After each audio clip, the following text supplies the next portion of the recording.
Good morning students, मैं ममता सिंह, आप लोग की हिंदी टीचर। और आप लोगों को मैंने कल पढ़ाया था क्लास 9 का एक फूल की चाह, वो पार्ट 1 था। आज हम लोग पार्ट 2 पढ़ेंगे। आइए देखें व्हाइट बोर्ड पर। ये कविता का आगे का पंक्ति है। देख रहा था जो सुस्थिर हो, सुस्थिर यानी बिल्कुल बिना हिले डुले, यानी एक पिता जो अपनी पुत्री को जो बीमार हो चुकी थी उसे देख रहा था बिना हिले डुले, नहीं बैठती थी क्षण भर, यानी वो बच्ची जो एक क्षण बिना हिले डुले रह नहीं सकती थी यहाँ वहाँ खेलने के, हाय वही चुपचाप पड़ी थी। यानी जब उसे बुखार हो गया, पूरा शरीर ताप हो गया, गर्म हो गया, तो वह बिस्तर पर चुपचाप पड़ी हुई थी। अटल शांति सी धारण कर, अटल शांति यानी बहुत देर तक खामोशी से बिस्तर पर पड़ना। सुनना वही चाहता था मैं उसे स्वर स्वयं ही उकसाकर, पिताजी चाहते थे कि उसे स्वयं में सुनूं कि आखिर उसे हुआ क्या है और वो क्यों चाहती है कि उसे देवी का एक फूल लाकर मैं दूं। मुझको देवी के प्रसाद का एक फूल ही दो लाकर, यानी पिता चाहता है पुत्री से ही पूछना कि तुम्हें एक पुष्प देवी के प्रसाद का क्यों चाहिए, तुम्हें क्या लग रहा है, तुम्हें कैसा महसूस हो रहा है। ऊंचे शैल शिखर के ऊपर, शैल यानी पर्वत, शैल यानी पत्थर, शिखर यानी ऊंचाई, ऊंचा यानी ऊंचे पहाड़ों के ऊपर, पत्थरों के ऊपर मंदिर था विस्तृण विशाल, जो मंदिर था पत्थरों का बना हुआ, विस्तृण यानी बहुत ऊंचा और विशाल यानी बहुत बड़ा। स्वर्ण कलश सरसीज विहसित थे, स्वर्ण यानी सोने का, उसके मंदिर के ऊपर पे कलश रखा था। सरसीज यानी मुकुट के जैसा, विहसित यानी वहाँ पर रखा हुआ था। पाकर समुदित रवि कर जाल, जिसके ऊपर सूर्य का प्रकाश पड़ने पर ऐसा महसूस होता था कि चारों ओर स्वर्ण से ही वो पूरा मंदिर जगमगा उठ रहा, यानी जो कलश था स्वर्ण के जैसा वो था, या स्वर्ण का ही कलश था, उस पर जब सूर्य का प्रकाश पड़ता था तो चारों ओर सिर्फ स्वर्ण के जैसा ही वर्षा होता हुआ उस मंदिर पर दिखाई देता था। दीप धूप से आमोदित था, आमोदित हो यानी भरा हुआ होना, दीप यानी दीपक और धूप यानी अगरबत्ती या धूप जिसे कहें, सुगंधित धुआं करने वाला वस्तु, जिसे जलाकर पूरा मंदिर जो था वो भरा हुआ था दीप और धूप से। मंदिर का आंगन सारा, सारा मंदिर का जो आंगन था वो दीप से और धूप से भरा हुआ था और गूंज रही थी भीतर बाहर, मंदिर के भीतर भी और मंदिर के बाहर भी मुखरित उत्सव की धारा, यानी जितने लोग वहाँ थे वो खुशी से, उनके मुख से, मुखरित यानी मुख से, उत्सव यानी खुशी मनाते हुए किसी त्योहार की तरह उनके मुंह से माँ का वंदना सुनाई दे रहा था।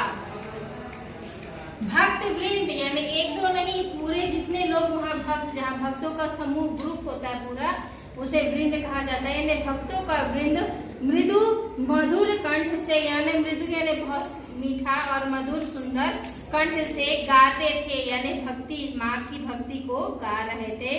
सभक्ति मृदुमय यानी बहुत ही मीठे आवाज में माँ की भक्ति भरा गीत गा रहे थे। गीत था पतित तारिणी पाप हारिणी माता तेरी जय जय जय। माँ का भक्ति, सब भक्ति सारे भक्त वृंद गा रहे थे कि पतित तारिणी यानी पापियों को ताड़ने वाली, पाप हारिणी यानी पाप को हरने वाली, हे माता तेरी जय हो जय हो जय हो। पतित तारिणी तेरी जय जय यानी पापियों को ताड़ने वाली तेरी माता तेरी जय हो। मेरे मुख से भी निकला, यानी उस पिता के मुख से भी वह माँ की भक्ति का वंदना निकला और बिना बढ़े ही, यानी माँ की भक्ति में इतना लीन हो गया कि बिना चले स्वयं ही वो आगे मंदिर के आगे निकलता चला गया, क्योंकि ये अछूत था और इसे मंदिर में जाने की आज्ञा नहीं थी। लेकिन जब ये मंदिर के पास पहुंचा और भक्तों के मुंह से माँ की भक्ति सुनी तो यह भूल गया कि मुझे अंदर नहीं जाना है और बिना चले ही चुपचाप यानी माँ की भक्ति में लीन होकर वो आगे मंदिर की ओर निकल गया। जाने किस बल से ढिकला, ढिकला यानी ढकेलते हुए, मुझे ऐसा लगा उसे पता ही नहीं चला कि कोई उसे बल से यानी ताकत से खींचते हुए मंदिर की ओर ले गया। मेरे दीप लेकर वे, यानी जब पिता माँ के मंदिर के आगे पहुंच गए तो उसके हाथ में जो दीप और फूल थे लेकर उन पंडितों ने अम्बा को अर्पित करके माँ को अर्पित कर दिया और दिया पुजारी ने प्रसाद। जब माँ दिया पुजारी ने जब उस प्रसाद रूप से माँ पर चढ़ाने के बाद जब वो पुष्प उसे वापस दिया, आगे को अंजलि भर के, यानी दोनों हाथों को अंजलि भरकर उसने उस प्रसाद को ले गया। भूल गया उसका लेना, झट पिता जो था उस प्रसाद को लेना भूल गया। क्यों? क्योंकि उस वक्त की माँ की भक्ति के समय भी वह अपनी पुत्री को ही उसके कष्ट को याद कर रहा था, इसलिए वह जब पुजारी उसे वो प्रसाद उसको भर कर दे रहा था तो वह उसे लेना भूल गया। परम लाभ सा पाकर में, यानी माता का जो दर्शन उसे मिला, क्योंकि वह एक अछूत था, उसे कभी आज्ञा मंदिर में जाने की नहीं थी, लेकिन आज पता नहीं किस बल से वो मंदिर में गया और माता को सामने से देखकर, यानी ये परम लाभ उसे प्राप्त हुआ जो कभी मिला नहीं था, इसलिए वो माँ का प्रसाद भी लेना भूल गया। सोचा बेटी को माँ के ये, यानी जो प्रसाद उसे पुष्प के रूप में मिला था उसे वो सोच रहा था कि बेटी को माँ का ये पुण्य पुष्प दूं, जाकर मैं जाकर अपनी बेटी को ये पुष्प जाकर दे आऊं। सिंहपौर तक, सिंहपौर यानी जहाँ भी माँ का मंदिर होता है उसके बाहर में सिंह, दो सिंह बने हुए रहते हैं और पौर यानी वहाँ का दरवाजा। सिंहपौर तक भी आंगन से नहीं पहुँचने मैं पाया। वो जो पिता थे वो अंदर से, मंदिर के अंदर से बाहर आंगन तक भी नहीं पहुंच पाए थे। सहसा यह सुन पड़ा कि तभी अचानक उसे सुनाई दिया कि कैसे यह अछूत भीतर आया। किसी ने कहा कि यह अछूत भीतर मंदिर में कैसे आया। पकड़ो देखो भाग न जावे, सो पकड़ो देखो कहीं भाग न जाए। बना धूर्त यह है कैसा, यह कैसा पापी मंदिर में आ गया। साफ स्वच्छ परिधान किए हैं, साफ सुथरा यानी साफ अच्छा कपड़ा परिधान यानी कपड़ा पहने हुए हैं और भले मानुषों के जैसा, एक अच्छे व्यक्ति की तरह यह कपड़ा पहनकर आया हुआ है।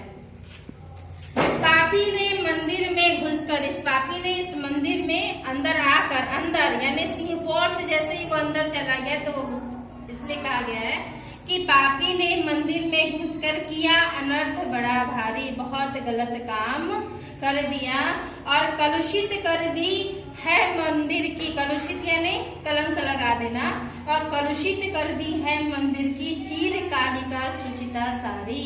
चीरकालिका यानी एक लंबे समय से यह बना हुआ था कि किसी अछूत को मंदिर में नहीं आना है, ये आज यह जो था वो टूट चुका था और सुचिता यानी सब वहाँ की स्वच्छता सारी आज समाप्त हो गई थी। क्या मेरा कलुष बड़ा है? एक पिता यह सुनने के बाद उसके मन में ये सवाल उठ रहा है कि क्या मेरा कलुष होना यानी छोटा जात में पैदा होना इतना बड़ा है? देवी की गरिमा से बढ़कर भी क्या मेरा अछूत होना बड़ा है? किसी बात को मैं हूँ भी आगे माता की महिमा के भी, यानी माता की महिमा से भी बढ़कर हो जाता है क्या एक पिता और पुत्री का प्रेम, जहाँ पर वो आकर माँ का प्रसाद लेना चाहता था। ये कविता अभी समाप्त नहीं हुआ, ये काव्य खंड का दूसरा पार्ट है। अभी इसका पार्ट 3 बनेगा, इसके आगे समझने के लिए पार्ट 3 आप लोग